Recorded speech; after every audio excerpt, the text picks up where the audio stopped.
Today I want to give you a learning tip that has helped me learn and make progress with everything that I've studied really quickly.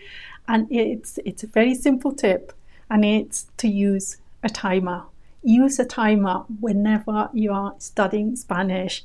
Set it to 10, 20, 50 minutes if you've got 50 minutes, but set a timer.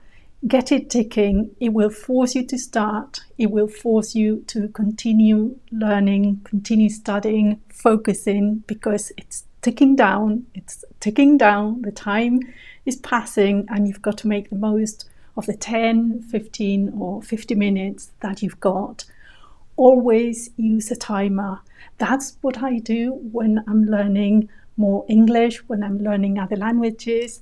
And now that I'm learning to play the piano, I set my timer to 25 minutes. That's what I like. I set it to 25 minutes. The time is ticking down. I've got to play. I've got to learn as much as I can in those 25 minutes.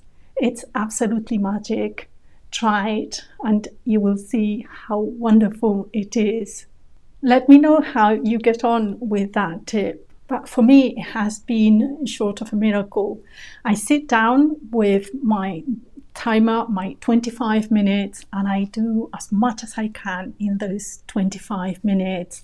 I focus intently. I know that the time is passing. It's ticking down, and I cannot recover that time. That time will be gone, and I've got to make the most of it.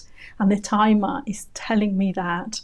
So I focus and I do what I'm doing. I'm studying English, I'm studying German or French, or I'm playing the piano and making progress at a really fast pace, because I am so aware of the value of my time. The timer is telling me.